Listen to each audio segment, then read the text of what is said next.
جیسے کہ آج پوری دنیا میں کرسچن بھی مناتے ہیں 25 دسمبر کو کرسمس جو مناتے ہیں، یہ قرآن سے جو بات ثابت ہے وہ میں بتا رہا ہوں، یہ آج تک عیسائیوں کو بھی ان کی کتابوں میں نہیں ملی بات، ان کو اس چیز کا علم نہیں ہے، لیکن قرآن میں ہے کہ سب سے پاکیزہ خواتین میں سے ان کا شمار ہے۔ حضرت بی بی مریم کی ولادت کا واقعہ میں تیسرے پارے کی تفسیر میں سورہ آل عمران میں عرض کیا تھا کہ ان کے ماں باپ نے منت کی تھی، ان کے حضرت بی بی مریم کی ماں حنا اور ان کے والد عمران، انہوں نے منت کی تھی کہ اگر بیٹا ہوگا تو بیت المقدس میں وقف کریں گے۔ پھر وہ بیٹی پیدا ہوئی، پھر بھی انہوں نے بیت المقدس میں وقف کیا، اور جب حضرت بی بی مریم کچھ جوان ہوئیں تو ایسا ہوا کہ اللہ کریم کے حکم سے جبرائیل امین علیہ السلام آئے اور آ کر کے ان سے کہا کہ میں تمہیں ایک بیٹا دینے کے لیے آیا ہوں۔ تو حضرت بی بی مریم گھبرائیں، کہا انی اعوذ بالرحمن منک ان کنت تقیا، اگر تو نیک آدمی ہے تو دور ہو جا، میں اللہ کی پناہ مانگتی ہوں تجھ سے، مجھے آج تک کوئی مرد نے چھوا تک نہیں ہے۔ تو پھر حضرت جبرائیل نے کہا انما انا رسول ربک لاہب لک غلاما زکیا، میں تو تیرے رب کا فرشتہ ہوں، تیرے رب کا قاصد ہوں، بھیجا ہوا ہوں، اور تجھے ایک بیٹا دینے کے لیے آیا ہوں۔ بی بی مریم نے پوچھا، قالت انا یکون لی غلام ولم یمسسنی بشر ولم اک بغیا، مجھے بیٹا کیسے ہو سکتا ہے، مجھے آج تک کسی مرد نے چھوا نہیں اور نہ ہی میں بدکار عورت ہوں، مجھے کیسے بیٹا ہوگا؟ قال کذالک، جبرائیل امین نے کہا ایسے ہی اللہ چاہتا ہے۔ هو علی ہین، قال ربک هو علی ہین وقد خلقتک من قبل ولم تک هو علی ہین ولنجعلہ آیۃ للناس، تیرا رب یہ فرما رہا ہے کہ یہ کام اس کے لیے بڑا آسان ہے، رب تعالیٰ کے لیے بڑا آسان ہے، اور تجھے بغیر کسی شوہر کے ٹچ کیے چھوئے ایک بیٹا دے گا اللہ تعالیٰ، تاکہ اس بیٹے کو اللہ اپنی نشانی بنا دے اور اپنی طرف سے اس کو رحمت بنائے، اور اللہ کا یہ فیصلہ ہے۔ یہ بات چیت ہو رہی کس کے درمیان؟ حضرت بی بی مریم اور حضرت جبرائیل علیہ السلام۔ جبرائیل علیہ السلام اللہ کے فرشتے ہیں، فرشتوں کے اندر یہ بات پہلے سے آپ کو یاد رہے، نہ وہ فرشتے مرد ہیں نہ عورت ہیں، نہ ان کے اندر انسانی فطرت کے تقاضے جو ہوتے ہیں، شہوتیں، وہ بالکل نہیں ہوتی۔ فرشتہ گناہ کرنا تو دور کی بات، گناہ کے متعلق سوچ بھی نہیں سکتا، اللہ نے وہ چیز ہی فرشتے کے اندر نہیں رکھی، فرشتوں کے اندر شہوت کا مادہ ہے ہی نہیں، خواہشات نفسانیہ بالکل نہیں، نفس ان کے اندر نہیں ہے۔ جبرائیل امین علیہ السلام جب ان کا اور حضرت بی بی مریم کا جو ایک کنورسیشن ہے، اس کو قرآن پاک میں بیان فرمایا رب تعالیٰ نے۔ اب اس کے بعد اچانک ہوا یہ فَحَمَلَتْهُ فَانْتَبَذَتْ بِهِ مَكَانًا قَصِيًّا، اچانک بی بی مریم حضرت جبرائیل امین کے پھونک مارنے سے حاملہ ہو گئی۔ صرف انہوں نے پھونک مارا، کون؟ جبرائیل امین علیہ السلام، پھونک مارا تو وہ حضرت بی بی مریم کیا ہوئیں؟ حاملہ ہو گئی، اور جیسی وہ حاملہ ہوئیں تو ان کو خوف ہوا کہ اب قوم کیا کہے گی، تو وہ ایک آبادی سے بہت دور چلی گئیں جہاں کوئی نہ دیکھتا ہو، اور وہ ایک گھنی باغیچے کے جو کھجوروں کے درخت وہاں پر تھے، اس باغیچے میں چلی گئیں۔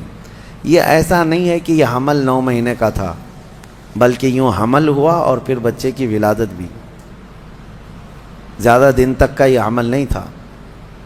بہرحال جب حضرت بی بی مریم بچے کی ولادت کے آثار نظر آنے لگ گئے، قریب ایک باغیچے میں گئیں، وہاں کا تذکرہ بھی رب تعالیٰ فرماتا ہے فَأَجَاءَهَا الْمَخَاضُ إِلَى جِذْعِ النَّخْلَةِ، ایک کھجور کے درخت کی جڑ کو پکڑ کر کے وہ بیٹھی رہیں، اور پھر اس کے نیچے سے وہاں سے آواز دینے لگی اپنے رب کو کہ مولا میری حفاظت فرما۔ اور درد ایسا ہوتا ہے ولادت کے وقت کا، اس وقت کے الفاظ حضرت بی بی مریم کے قرآن فرما رہا ہے وہ کہہ رہی تھی کنت نسیم منسیا، یہ درد سے پہلے میں مر گئی ہوتی، بھلا دی گئی ہوتی، کاش میں ان تمام چیزوں میں نہ ہوتی۔ عورت جو ہے اس درد کے وقت بہت ہی زیادہ فرسٹریٹ ہوتی ہے، بہت تکلیف دہ ہوتی ہے، تکلیف زدہ ہوتی ہے، اس قدر کہ موت کے وقت ہونے والی تکلیف سے تھوڑی سی کم تکلیف بچے کی ولادت کے وقت ہوتی ہے۔ ایک عورت کو یہ آسان چیز نہیں ہے، اس کی تقریباً 40 کے قریب ہڈیوں سے تو روح نکل چکی ہوتی ہے عورت کے جسم سے جب بچے کی ولادت کا وقت قریب آتا ہے، اور وہ موت کے منہ میں جا کر کے واپس آنا یہ معمولی بات نہیں۔ اسی لیے اللہ تعالیٰ نے قرآن میں اس کا ذکر فرمایا، وہ حمل یعنی عورت جو ہے حملہ وفصالہ 30 شہر، یہ آیت ہے، اس میں اللہ تعالیٰ فرماتا ہے ووضعتہ کرہا، جب وہ بچے کو جنم دیتی ہے تو بڑی تکلیف کے ساتھ دیتی ہے۔ حضرت بی بی مریم کا بھی جب وہ وقت آیا تو وہ درخت کی جڑ کو پکڑ کر کے آواز دینے لگیں، کاش میں اس درد سے پہلے ختم ہو چکی ہوتی، بھلا دی گئی ہوتی۔ تو رب تعالیٰ کی طرف سے آواز آئی، اللہ تحزنی وقد جعل ربکی سریا، گھبرا مت اے مریم، تیرا رب تیرے لیے آسانیاں پیدا فرمائے گا، آسانیاں پیدا فرمائے گا۔ اس درخت کو ہلاؤ، پکی کھجوریں گریں گی تم پر۔ حضرت اللہ کی طرف سے حضرت بی بی مریم کو جو پیغامات آ رہے تھے یہ کیا تھے، یہاں پر بھی میں بتا دوں۔ اللہ تعالیٰ اپنے بندوں کو جو پیغامات دیتا ہے اس کے 3 طریقے، ایک وحی ہے جو نبیوں کو دی جاتی ہے، یعنی وہ وحی ہے، اس کو وحی کہتے ہیں، جو اللہ تعالیٰ کا پیغام نبی کو آئے۔ وحی کے بھی کئی طریقے ہیں، ڈائریکٹ اللہ تعالیٰ سے وہ کلام کر لیں یا کسی فرشتے کے ذریعے سے کر لیں، جیسے جبرائیل امین علیہ السلام جو لے کر کے آتے تھے اور نبیوں کو پہنچاتے تھے، یہ بھی کیا ہے، اس کو کیا کہتے ہیں، وحی، وحی ہے۔ اور اللہ کے ولیوں کو جو پیغامات اللہ کی طرف سے ملتے ہیں، اس میں فرشتہ تو نہیں آتا، لیکن اللہ تعالیٰ ان کو کچھ باتوں کی ہدایت دل میں ڈالتا ہے یا ان کے ذہن میں، دماغ میں وہ چیزیں اچانک اترتی ہیں، اس کو کہتے ہیں الہام۔ یہ وحی نہیں ہے، یہ کیا ہے، الہام۔ اور عام مومنین کے دلوں میں بھی اللہ ہدایت ڈالتا ہے، آپ کو خود بھی کچھ چیزیں سمجھ میں آ جاتی ہیں، یہ صحیح ہے، یہ غلط ہے، یہ اللہ کی طرف سے دی ہوئی ہدایت ہے، اس کو القاء کہتے ہیں۔ ہے اللہ کی دی ہوئی ہدایت، لیکن اگر وہ نبی کو ہو تو وحی ہے، ولی کو ہو تو الہام ہے، عام مومنین کو ہو تو القاء ہے۔ اور کچھ کافروں کو بھی ہوتی ہے، کافروں کو جو چیزیں معلوم ہوتی ہیں اس کو استدراج کہتے ہیں، یعنی وہ بھی کچھ چیزیں معلوم کر لیتا ہے۔ بہرحال یہ ایک الگ بحث ہے۔ حضرت بی بی مریم کو یہ الہام اللہ کی طرف سے تھا، اللہ تبارک و تعالیٰ نے ان کو فرمایا کہ درخت کی یہ جڑ کو ہلاؤ، پکی کھجوریں گریں گی۔ کھجوریں گریں تو اللہ کا حکم ہوا فکلی وشربی وقری عینا، کھاؤ پیو اور اپنی آنکھیں ٹھنڈی کرو۔ درد زہ اس کو کہتے ہیں، بچے کی ولادت کے وقت ہونے والا درد۔ قرآن کے اعتبار سے اس درد کے وقت عورت کو کھجور کھانا چاہیے، کھجور سے افاقہ ہوگا، کیونکہ قرآن میں اللہ نے بی بی مریم کو یہ عطا فرمایا۔ وہ کھجوریں کھائیں اور اس کے بعد اب جو حکم تھا اللہ کا وہ کیا تھا، فَإِمَّا تَرَيِنَّ مِنَ الْبَشَرِ أَحَدًا فَقُولِي إِنِّي نَذَرْتُ لِلرَّحْمَنِ صَوْمًا، اگر کوئی آدمی تجھے نظر آ گیا بچہ ہونے کے بعد، بچے کو دیکھ کر کے کوئی بھی اگر تم کو نظر آیا تو بات مت کرنا کسی سے۔ اس وقت چپ کا روزہ ہوتا تھا، یعنی خاموشی کا روزہ، ہماری شریعت میں نہیں ہے، لیکن پہلے کی شریعت میں چپ رہنے کا روزہ بھی ہوتا تھا، یعنی وہ جو ٹائم ہے اتنے ٹائم تک کسی سے بات نہیں کریں، یہ ہونا چاہیے، لیکن ہماری شریعت میں نہیں ہے۔ کاش یہ روزہ عورتوں پر ہو جاتا، بہت سارے لوگ محفوظ ہو جاتے ہیں۔ خیر، حضرت بی بی مریم کو کہا گیا کہ چپ کا روزہ رکھنا، اور کوئی بھی اگر بات کرے تو اشارہ کرنا اپنے بیٹے کی طرف کہ اس سے بات کرو، میں آج چپ کا روزہ ہوں، یعنی وہ اشارہ لوگ سمجھ جاتے تھے کہ روزہ ہے۔ تو حضرت بی بی مریم وہاں جب پہنچی تو درد ذہ کے بعد حضرت عیسیٰ علیہ السلام پیدا ہو گئے۔ وہ ایک پتھر پر جلوہ بار ہوئے اور جیسے ہی پیدا ہوئے حضرت عیسیٰ علیہ السلام وہ پاک صاف تھے، کوئی دایا نہیں، کوئی نرس نہیں، کوئی نرسنگ ہوم نہیں۔ یہ اللہ تعالیٰ کی قدرت تھی، ایک صحیح سلامت بیٹا، اور وہ بھی اللہ کی نشانی بنانی تھی بغیر باپ کے۔ حضرت عیسیٰ علیہ السلام پیدا ہوئے اور حضرت بی بی مریم اپنے بیٹے کو اٹھائیں اور لے کر کے چل پڑیں ایک ہی دن میں، جس کو کہتے ہیں زچہ عورت، یعنی جس کا بچہ ہوا ہوتا ہے وہ عورت کمزور ہو جاتی ہے، لیکن حضرت بی بی مریم اپنے بیٹے کو اٹھائیں اور چل پڑیں۔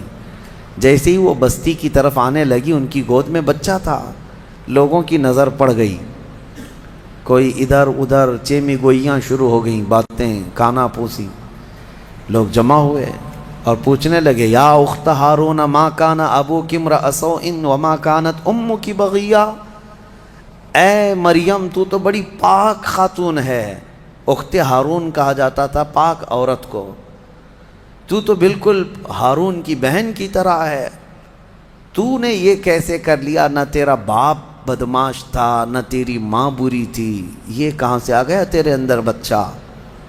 فاشارت الیہ، بی بی مریم نے اپنے بیٹے کی طرف اشارہ کیا، اس سے بات کرو، میں آج چپ کا روزہ ہوں۔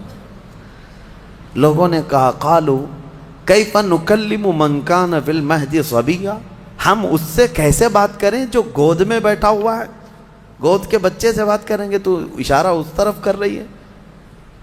تو لوگ ابھی یہ بات چیت کر ہی رہے تھے، گود میں سے ہی حضرت عیسیٰ علیہ السلام بول پڑے، قال انی عبد اللہ آتانی الکتاب وجعلنی نبیا وجعلنی مبارکا اینما کنت واوصانی بالصلاة والزکاة ما دمت حیا وبرا بوالدتی ولم یجعلنی جبارا شقیا والسلام علی یوم ولدت ویوم اموت ویوم ابعث حیا۔ یہاں تک کا کلمہ عیسیٰ علیہ السلام نے گود میں ہی کیا۔ کیا کہتے ہیں؟ اے لوگوں، میں اللہ کا بندہ ہوں، انی عبداللہ، میں اللہ کا بندہ ہوں، اور اس نے مجھے نبی بنا کر بھیجا ہے۔ حضرت عیسیٰ علیہ السلام کو گود میں ہی نبوت ملی ہے، گود میں نبوت ملی ہے، اس نے مجھے نبی بنا کر بھیجا ہے۔ صرف نبی نہیں، وجعلنی مبارکہ، اور مجھے برکت والا بنا کر بھیجا ہے۔ اور پھر مجھے اللہ نے یہ حکم دیا ہے میں جہاں کہیں پر بھی رہوں نماز قائم کروں، زکوٰۃ دیتا رہوں، جب تک میں زندہ رہوں نماز قائم کرتا رہوں اور زکوٰۃ دیتا رہوں، ان کی امت کی اور ان کی شریعت کی جو نماز رہی۔ اور پھر اللہ نے مجھے حکم دیا ہے کہ میں میری ماں کا فرما بردار رہوں اور اس کا نافرمان نہ رہوں۔ اور پھر آخری والا جملہ تو بہت امپورٹنٹ ہے ہم سنیوں کے لیے، جو عیسیٰ علیہ السلام نے کیا۔ عیسیٰ علیہ السلام کی ولادت کا دن، جیسے کہ آج پوری دنیا میں کرسچن بھی مناتے ہیں 25 دسمبر کو، کرسمس جو مناتے ہیں، الگ الگ روایتیں واللہ عالم جو بھی ان کی پیدائش کا دن رہا، لیکن عیسیٰ علیہ السلام کا یہ جملہ بڑا امپورٹنٹ ہے۔ آخر میں اپنی گود میں انہوں نے کیا کہا؟ والسلام علی یوم ولدت ویوم اموت ویوم ابعث حیا، کہتے ہیں مجھ پر اللہ کی سلامتی ہو جس دن میں پیدا ہوا، جس دن میں پیدا ہوا، اور جس دن میں انتقال کروں گا، اور جس دن میں اٹھایا جاؤں گا، وہ سب ان سب دنوں پر اللہ کی سلامتی ہو۔ عیسیٰ علیہ السلام جس دن پیدا ہوئے وہ سلامتی والا دن ہے، تو 12 ربیع الاول کیوں نہ سلامتی والا دن؟ میرے آقا صلی اللہ علیہ وسلم جس دن پیدا ہوئے کیا وہ سلامتی والا دن نہیں ہے؟ اور ایک نبی خود اپنی ولادت کے دن سلام بھیج رہے ہیں، اور یہاں کروڑوں امتی اپنے نبی کے پیدائش کے دن سلامتی بھیجیں، تو یقیناً یہ قرآن کے حکم کے مطابق ہے۔ بہرحال یہاں تک بات ہوئی، اب چپ ہو جانا چاہیے۔ بچے کی زبان سے جب یہ باتیں سن لی، یہ معجزہ نہیں تو اور کیا ہے؟ اس کے بعد عیسیٰ علیہ السلام ایسا نہیں کہ گود میں ہی بولتے تھے، بس اتنا بولے اور خاموش ہو گئے۔ پھر جب بولنے کی عمر آئی بچوں کی، تب آپ پھر بولنے لگے۔ اب عیسیٰ علیہ السلام کے متعلق اب سنیے، جب آپ پھر جوان ہوئے اور عجیب و غریب باتیں، ظاہر سی بات ہے اللہ کے نبی ہر زمانے میں پاک لوگ ہوا کرتے ہیں، پاکیزہ لوگ، ان کی زبان میں اثر الگ۔ پھر اللہ تبارک و تعالیٰ نے آپ کو جب نبوت گود میں عطا کی تھی تو جوان ہوتے ہی آپ نے تبلیغ اپنے دین کی شروع فرمائی، لوگوں کو ایمان کی طرف بلائے، ایک خدا کی عبادت کی طرف، آخرت کی طرف لوگ آتے رہے اور آپ کی طرف متوجہ ہوتے رہے۔ یہ زمانہ یہودیوں کا ہے، بڑے ڈینجر لوگ ہیں ہر زمانے میں، یہ یہودی بڑے ڈینجر ہیں۔ یہ ظالم جو ہے معمولی نہیں ہے، کیوں ان کے اوپر اللہ نے قرآن میں لعنت فرمائی ہے؟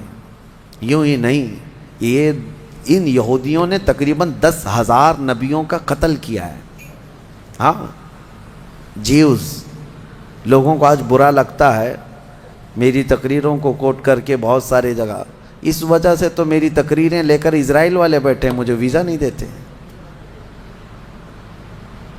مجھے اس سے فرق نہیں پڑتا۔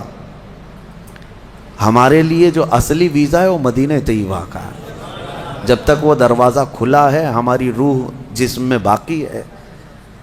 اور میرے آقا صلی اللہ تعالیٰ علیہ وسلم کے عنایت سے، ان کے کرم سے ہمیں اتنا یقین ہے کہ اگر جانے کی طاقت استطاعت کہیں کی بھی نہ ہو، اتنا یقین ضرور ہے میرے اعمال کا بدلہ تو جہنم ہی تھا، میں تو جاتا میرے سرکار نے جانے نہ دیا۔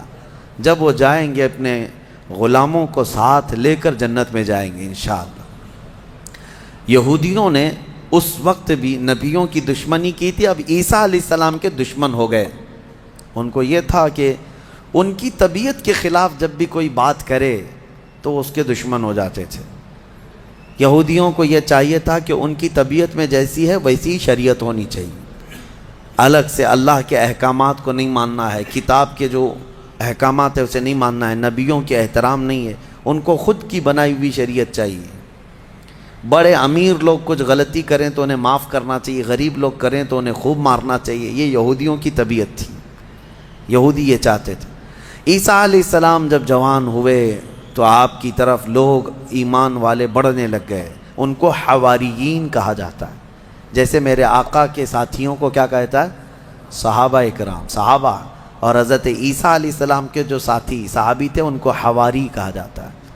یہ عیسیٰ علیہ السلام کے حواری، وہ بڑے مخلص لوگ آپ کے ساتھ تھے۔ 12 لوگوں کا تو ذکر آیا ہے اور 4 مشہور شاگرد ہیں، انہی 4 لوگوں نے حضرت عیسیٰ علیہ السلام کی پوری انجیل کو ترتیب دیا۔ یوحنا، لوقا، متی، مرقس، یہ 4، انہی کے 4 ناموں سے آج انجیل بھی، بائبل بھی ہے۔ تو بائبل یوحنا کو آج جان کہا جاتا ہے، یوحنا کو یہ بدل کر کے جان کہتے ہیں۔ متی جو ہے ان کو میتھیو کہتے ہیں، اور مرقس کو غالباً کچھ اور نام، مرکری و کچھ نام دیتے ہیں۔ اور یہ تمام جو عربی نام تھے یا عبرانی نام تھے اس زمانے کے، یہ عیسیٰ علیہ السلام کے 4 مشہور شاگرد ہوئے۔ اب عیسیٰ علیہ السلام کے معجزے میں آپ کو بتاؤں، اللہ تعالیٰ نے 3 معجزے آپ کو دیے تھے عیسیٰ علیہ السلام کے، 3 معجزے مشہور ہیں۔ پہلا معجزہ یہ ہے کہ وہ نابینا آدمی جو مادر ذات پیدائشی اندھا ہے، اس کی آنکھوں پر ہاتھ رکھتے تو اس کو آنکھیں آ جاتی، اور جو کوڑ کی بیماری میں مبتلا ہے، سفید داغ کی بیماری یا کوڑ کی بیماری میں مبتلا ہے، عیسیٰ علیہ السلام اس کے جسم پر ہاتھ پھیرتے تو وہ کوڑ کی بیماری ختم ہو جاتی۔ سفید داغ آج بھی لا علاج بیماری ہے، کوڑ کی بیماری لا علاج ہے جیسے کہ مشہور ہے۔ اور تیسری چیز یہ ہے کہ مٹی کے پرندے ہوں، انہیں پھونک مارتے تو وہ زندہ ہو کر اڑ جاتے تھے۔ ہاں، مٹی کے پرندے، اس وقت ٹوائز ہو سکتا ہے مٹی کے بنتے ہوں گے، کھلونے۔ عیسیٰ علیہ الصلوۃ والتسلیم صرف مٹی کے پرندوں کو نہیں، کئی مرتبہ قبروں میں سوئے ہوئے مردوں کو بھی آپ نے زندہ کر کیا ہے۔ قبر پر کھڑے ہو کر کے آپ کہتے قم باذن اللہ، اللہ کے حکم سے اٹھ جا، تو مردہ زندہ ہو جاتا۔ آپ نے اپنی زندگی میں 3 مردوں کو زندہ کیا، اور وہ جیے بھی اور پھر چند دنوں کے بعد پھر مرے بھی۔ یہ معجزہ تھا عیسیٰ علیہ السلام کا۔ اور اس کے علاوہ کچھ خاص باتیں ان کی یہ بھی ہیں، وہ فرماتے ہیں انبئکم بما تأکلون وما تدخرون فی بیوتکم، اے لوگو تم اپنے گھروں میں جو کچھ جمع کرتے اور جو کچھ کھاتے ہو میں ان سب کی خبر دیتا ہوں، میں سب جانتا ہوں، میں تمہیں خبر دے سکتا ہوں۔ عیسیٰ علیہ السلام اپنے گھر میں بیٹھ کر امتیوں کے گھروں میں کیا ہے سب جانتے تھے، یہ قرآن سے ثابت ہے۔ پھر بھی یہ ظالم ہمارے نبی کے متعلق کہتے ہیں کہ ان کو پیٹھ پیچھے کا علم نہیں تھا۔ بنی اسرائیل کے نبی عیسیٰ علیہ السلام کے بارے میں یہ یقین ہے، قرآن کہہ رہا ہے وہ اپنے امتیوں کے گھروں میں موجود کھانا جمع کرنا اس کو وہ جانتے تھے، عیسیٰ علیہ السلام، اور وہ عیسیٰ جو خود میرے نبی کی امت میں آنے والے ہیں، جو اخیر زمانے میں میرے آقا کی امت میں آنے والے ہیں، وہ جب سب کے گھروں کے حالات جانتے تھے تو پھر میرے آقا صلی اللہ تعالیٰ علیہ وسلم اپنے امتیوں کے احوال سے کیسے بے خبر ہو سکتے ہیں؟ الحمدللہ بریلویوں کا یہی کہنا ہے، اور اعلیٰ حضرت فاضل بریلوی رحمۃ اللہ علیہ کا یہ احسان ہے کہ آپ نے صحیح سمت میں جو صحابہ کا عقیدہ تھا وہی عقیدہ ہمیں عطا کیا ہے۔ ہم یہاں سے پکاریں وہ وہاں سے سنیں، مصطفیٰ کی سماعت پہ لاکھوں سلام، اور کوئی غیب کیا تم سے نہاں ہو بھلا، جب نہ خدا ہی چھپا تم پہ کروڑوں درود۔ حضور پاک صلی اللہ تعالیٰ علیہ وسلم کی نظروں میں اللہ نے سب چیزوں کو عیاں کر دیا۔ اب اس کے بعد ہوا کیا، یہ یہودی ظالم عیسیٰ علیہ السلام کے دشمن ہو گئے، کیونکہ آپ کا دین پھیلتا جا رہا تھا، عیسائی بڑھتے جا رہے تھے۔ عیسائیوں کی جب تعداد بڑھ گئی تو یہودیوں کو خطرہ ہونے لگ گیا کہ یہ اب پوری کی پوری حکومت ان کے ہاتھ میں چلی جائے گی جو برسوں سے ہم لے کر چل رہے ہیں۔ تو انہوں نے حضرت عیسیٰ علیہ السلام کو مارنے کا پلان بنایا، جیسے پہلے نبیوں کو مارتے تھے پھر انہوں نے مارنے۔ آج آپ کو یہ لگ رہا ہوگا کہ عیسائی اور یہودی مل چکے ہیں، یہ جھوٹی ملاقاتیں ہیں ان کی، یہ صرف اور صرف اسلام کی دشمنی میں دونوں اپنی جنگوں کو ٹھنڈی رکھے ہیں، ورنہ ہر زمانے میں سب سے زیادہ خطرناک لڑائیاں عیسائیوں کی اور یہودیوں کی ہوئی۔ قرآن نے بھی کہا ہے۔ ابھی اگر میں کہوں تو لوگوں کو عجیب سا محسوس ہوگا، ہٹلر کا ظلم کیا تھا، یہودیوں کے خلاف تھا، اور بیت المقدس میں ہرکیولس جس کو ہرقل کہا جاتا ہے، اس نے تو توڑ کر کے اینٹ سے اینٹ بجا کے رکھ دیا تھا۔ ٹائٹس ایک بادشاہ گزرا عیسائیوں کا، اس نے تو پورے یہودیوں کو ختم کر رکھا تھا، خون سے نہلا دیا تھا پوری زمین کو۔ بہت مرتبہ ان کی لڑائیاں ہوئی، اور جب یہودی پاور میں آتے عیسائیوں کو مارتے تھے۔ یہ جنگیں تو چلتی رہی ہیں کتنے سالوں تک۔ وجہ بھی ہے جنگوں کی کہ انہوں نے شروع کیا، یہودیوں نے عیسائیوں کو برباد کرنے کے لیے انہوں نے پہلے کیا کیا، ان میں گھس کر کے ان کے عقیدے کو چینج کیا۔ پہلے عیسائی ایمان والے تھے، عیسیٰ علیہ السلام پر ایمان رکھتے اور عیسیٰ علیہ السلام کو اللہ کا بیٹا نہیں اللہ کا رسول مانتے تھے، اللہ کے رسول ہیں وہ۔ یہودیوں نے انہیں گمراہ کیا، پادری بنا بنا کر کے انہیں میں گھسا دیا کہ وہ پادری ایسے چرچوں میں گئے جہاں جا کر کے انہوں نے بائبل کو اپنے انداز سے شرح لکھنا شروع کیا کہ اس کا مطلب یہ ہے، اس کا مطلب یہ ہے، اور پھر بعد والی جنریشن نے اس کا عقیدہ بنا لیا۔ یہ یہودی اسی طرح سے ہماری امت میں بھی گھس گھس کر کے فرقے بنائے ہیں، ان کا کام یہ ہے ہر زمانے میں۔ اور یہ میں ہوا میں نہیں بول رہا ہوں، باضابطہ انہوں نے یہ سب کام کر کے کتابیں بھی لکھی ہیں کہ ہم نے یہ کیا ہے، اعتراف کیا ہے۔ مارکیٹ میں آج کتابیں ملتی ہیں یہ جو کرتے ہیں، اور اس کے بعد اعترافی کتاب بھی لکھتے ہیں کہ ہم نے یہ کام کیے ہیں۔ بہرحال عیسیٰ علیہ السلام کو قتل کرنے کا منصوبہ بنایا اور ان کے گھر کے اطراف جمع ہو گئے۔ عیسیٰ علیہ السلام کو اللہ تعالیٰ نے وحی کے ذریعے بتا دیا کہ تمہارے دشمن تمہارے قتل کے درپے ہیں۔ عیسیٰ علیہ السلام اپنے حواریین سے رات میں ملاقات کرتے ہیں، ان کو دین کے ساری باتیں پیش کرتے ہیں، اور جو انجیل تھی جس کو یہ بائبل کہتے ہیں وہ سب اپنے شاگردوں میں تقسیم کر دیا، اور سب کو الگ الگ جگہ جانے کا حکم دیا کہ تم فلاں جگہ چلے جاؤ، تم فلاں جگہ چلے جاؤ، تم فلاں جگہ چلے جاؤ۔ اور پھر سب کو یہ اپنی آخری وصیت میں کہا میں اللہ کے حضور جا رہا ہوں۔ یہ ان کے آخری پیغامات تھے اپنے شاگردوں کو، اپنے صحابہ کو، اپنے حواریین کو کہا۔ ان کے حواریین سب چلے گئے، عیسیٰ علیہ السلام اکیلے تھے گھر میں۔ اب یہودیوں نے ان کے گھر کا گھیراؤ کر لیا۔ یہ قرآن سے جو بات ثابت ہے وہ میں بتا رہا ہوں، یہ آج تک عیسائیوں کو بھی ان کی کتابوں میں نہیں ملی بات، ان کو اس چیز کا علم نہیں ہے، لیکن قرآن میں ہے۔ کیونکہ عیسیٰ علیہ السلام گھر میں تھے، اس کے بعد عیسائیوں کو کہاں سے پتہ چلے گا کیا ہوا تھا؟ عیسیٰ علیہ السلام کے جو حواریین تھے وہ بھی دور چلے گئے تھے، گھر میں کیا ہوا کسی کو نہیں معلوم۔ ہوا یہ کہ یہودی قتل کرنے کے لیے آئے اور اپنے ایک بندے کو، اپنے ایک قاصد کو گھر میں بھیجا، جاؤ دیکھو عیسیٰ ہیں کہ نہیں۔ وہ اندر آیا دیکھنے کے لیے، عیسیٰ علیہ السلام تلاوت میں مشغول تھے۔ اسی وقت قرآن میں اللہ فرماتا ہے ہم نے عیسیٰ علیہ السلام کو اللہ نے آسمانوں پر اٹھا لیا، عیسیٰ علیہ السلام کو آسمانوں پر اٹھا لیا گیا، اور جو اندر آیا تھا اس کو عیسیٰ علیہ السلام کی شکل دے دیا اللہ نے، اور وہ بھی پوری شکل نہیں، آدھی شکل، اوپر سے وہ عیسیٰ علیہ السلام کی شباہت کا دکھتا تھا۔ وہ اندر ڈھونڈ ہی رہا ہے، بہت لمبا ٹائم ہو گیا۔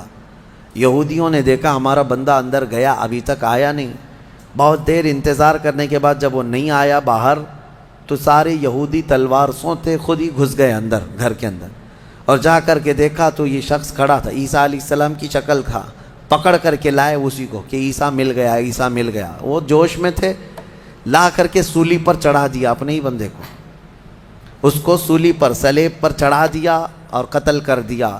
وہ پھانسی پر بیچارہ چڑھ گیا۔ اس کے بعد ان کی دماغ میں یہ بات آئی، اب کھوپڑی کھلی کہ ہمارا بندہ کہاں گیا، جس کو ہم نے گھر میں چیک کرنے کے لیے بھیجا تھا وہ کہاں گیا؟ تو بعض لوگوں نے پیر یعنی ناف سے لے کے نیچے تک کا حصہ دیکھ کر کے کہا یہ تو ہمارا بندہ دکھتا ہے، ہمارا آدمی دکھتا ہے جس کو ہم نے اندر بھیجا تھا، اس لیے کہ اس کے نیچے کا حصہ جو ہے ہمارا وہ جو شخص تھا اس سے ملتا جلتا ہے۔ تو پھر وہ کہنے لگے یہ اگر ہمارا یہ آدمی ہے تو پھر عیسیٰ کہاں گئے، وہ کہاں ہیں، گھر کے اندر سے کہاں چلے گئے، ہم نے تو گھر کا گھیراؤ کیا تھا۔ وہ اسی شک میں پاگل ہوتے رہے بیچارے، یہ اگر عیسیٰ ہے تو ہمارا شخص کہاں ہے، اگر یہ ہمارا شخص ہے تو عیسیٰ کہاں ہے، اور زبردستی کسی کو پھانسی دے دیا، پھانسی پر چڑھایا اور اعلان بھی کر دیا سب کو کہ ہم نے عیسیٰ علیہ السلام کو پھانسی دے دیا۔ بیچارے یہ عیسائی نادان لوگ یہودیوں کی بات پر مان بھی گئے کہ ہاں ہمارے عیسیٰ جو ہے صلیب پر چڑھ گئے، صلیب پر چڑھ گئے، حالانکہ عیسیٰ علیہ السلام صلیب پر نہیں چڑھے۔ ہمارا عقیدہ یہ ہے کہ عیسیٰ علیہ السلام زندہ ہیں اور ان کو آسمانوں پر اٹھایا گیا ہے اور وہ آئیں گے واپس۔ اب یہاں بات یہ ہے کہ عیسائی سارے بھی جو ہے صلیب کے قائل نہیں تھے، یہ تو بہت زمانے کے بعد یہ سب آیا، یہ جو صلیب کا جو نشان ہے پلس کا جو نشان ہے، یہ نشان جو ہے بہت دنوں کے بعد ان کا آیا اور اس پر پھر وہ لٹکا بھی دیتے ہیں۔ عیسائیوں میں بھی الگ الگ فرقے ہوئے، آرتھوڈکس ہے، کیتھولک ہے، اور پھر کئی فرقے ایسے ہیں جن میں پرانے زمانے کے عقائد پر وہ لوگ قائم رہے کہ اللہ کے وہ نبی ہیں، بیٹا نہیں ہیں۔ بہرحال ان میں فرقے پیدا کرنے والے یہودی ہیں۔ اب میں یہاں پر ایک بات کہہ کر اپنی گفتگو کو سمیٹتا ہوں کہ یہ واقعہ ہو کر 550 سال گزر گئے تھے، عیسائی یہودی لڑتے تھے، مرتے تھے، 570 سال گزر گئے عیسیٰ علیہ السلام کے آسمانوں پر اٹھائے جانے کے بعد، تب مکہ مکرمہ میں محمد الرسول اللہ تشریف لائے، میرے آقا تشریف لائے، اور پھر جب آپ نے نبوت کا اعلان فرمایا اور قرآن اترنے لگا تو اللہ نے قرآن کی آیتوں میں 550 سال سے جو مسئلہ لٹیگیشن کا شکار تھا، کیوں سمجھ لیں جو پراپرٹی کسی کے حل میں نہیں ہوتی ہے، اس طرح کا مسئلہ تھا کہ کوئی حل نہیں کر پاتا کہ آخر ہوا کیا تھا، یہ اسلام کا احسان ہے یہ عیسائیوں پر بھی کہ قرآن نے بتایا کہ عیسیٰ علیہ السلام صلیب پر نہیں گئے بلکہ آسمانوں پر اٹھائے گئے۔ اور دوسری بات، عیسائیوں پر ایک بڑا احسان قرآن کا یہ بھی ہے کہ یہودی ہمیشہ بی بی مریم کو گالیاں دیتے رہے، یہودی ہمیشہ الزام لگاتے رہے کہ مریم کے ہاں بغیر باپ کے بیٹا پیدا ہو گیا، غلط عورت تھی، نعوذ باللہ معاذ اللہ، یہودی گالیاں دیتے رہے اور عیسائی صفائی دیتے رہے۔ لیکن یہ احسان ہے قرآن کا ان پر بھی کہ بی بی مریم کے ساتھ کیا ہوا تھا، یہ پوری تفصیل اللہ نے قرآن میں بتائی۔ عیسائیوں کو تو یہ چاہیے کہ قرآن کا احسان ہمیشہ ماننا چاہیے، بی بی مریم کی طہارت قرآن نے بتائی ہے۔ بہرحال لوگوں کو ایسا لگتا ہوگا کہ ہم ایک دوسرے کے دھرم کے خلاف ہوتے ہیں۔ آپ یہاں آ کر کے دیکھیں، کرسچینٹی کے اندر جو کچھ بھی آج تبدیلی ہے ہم اس کے قائل نہیں ہیں، لیکن عیسیٰ علیہ السلام اور حضرت بی بی مریم کے لیے ہم اپنی گردنیں ہمیشہ اسی طرح احترام میں جھکاتے ہیں، کیونکہ میرے نبی نے فرمایا کہ وہ اللہ کے نبی تھے۔ اب ایک اور بڑا ان کا جو گمراہی کا عقیدہ ہوا، کیا؟ وہ ٹرائنیٹی کا عقیدہ، تثلیث جس کو کہتے ہیں، تین خدا ماننا۔ کہتے ہیں ہے ایک ہی لیکن تین حصے، یہی تو ہندو بھی کرتے ہیں، ہے ایک ہی ہے باقی اوتار ہیں سب۔ اسی طرح عیسائیوں میں شرک آ گیا، کیسے؟ وہ کہتے ہیں ایک خدا ہے، اس کو فادر کہتے ہیں، گاڈ فادر، وہ فادر ہے، اور بیٹا سن ہے، یعنی عیسیٰ علیہ السلام کو سن کہتے ہیں، اور پھر بی بی مریم میری ہے۔ ایک فرقہ یہ کہتا ہے کہ تین ہیں، ایک فادر ہے، ایک سن ہے، اور ایک میری ہے، یہ تین ہیں۔ اور ایک فرقہ ہے تین خدا مانتا ہے، اس میں ایک حضرت اللہ کو، دوسرے عیسیٰ کو، اور تیسرے جبرائیل امین کو، روح القدس کو، یہ بھی خدا۔ اب ان سے کئی مرتبہ بحثیں بھی ہوئی، باتیں بھی ہوئی، تب یہ یہی کہتے ہیں ہے تو ایک ہی، اسی کا یہ حصہ ہے۔ اور آج ہم نے قرآن میں تلاوت کی ہے، سورہ مریم کے اخیر میں اللہ نے فرمایا وَمَا يَنبَغِي لِلرَّحْمَنِ أَن يَتَّخِذَ وَلَدًا، اللہ کو یہ زیب نہیں دیتا کہ وہ کسی کو بیٹا بنائے، کسی کو بیٹا بنائے۔ اب میں آپ کو منطق کے اعتبار سے بھی اگر بتاؤں، بیٹا جو ہوتا ہے وہ باپ کا وارث ہوتا ہے، باپ کا وارث ہوتا ہے۔ اگر اللہ پوری زمینوں آسمانوں سب کا مالک ہے تو پھر بیٹے کو بھی وراثت میں وہی چیزیں ملنی چاہیے، اور بیٹا بھی برابر کا ہے، تو خدا کا تصور کہاں رہا؟ خدا کا تصور کہاں رہا؟ خدا وہ ہے جس کے ساتھ ہم کسی کو شریک نہیں مانتے۔ اور پھر یہ بھی ہے کہ اگر اللہ کو بیٹا بنانا ہوتا تو اپنے حبیب کو بیٹا بناتا، لیکن اللہ تعالیٰ اس سے پاک ہے، منزہ ہے، لم یلد ولم یولد۔ ہمارا عقیدہ یہ ہے، نہ وہ کسی سے پیدا ہوا نہ اس سے کوئی پیدا ہوگا۔ انہیں اس عقیدے سے باز آنا چاہیے، لیکن ایک خوشخبری ہے، ایک خوشخبری ہے کہ دنیا میں جتنے عیسائی ہیں، کرسچین ہیں، یہ چاہے مانے نہ مانے، عیسیٰ علیہ السلام جب دنیا میں آئیں گے تو روایات میں یہ ملتا ہے کہ وہ سب کے سب پھر ایمان لائیں گے انشاءاللہ، اور پھر ہر پرچم جو گھر سے لہرائے گا، جواب میں ہر جگہ گھر سے یہی آواز آئے گی لبیک یا وآخر دعوانا ان الحمدللہ رب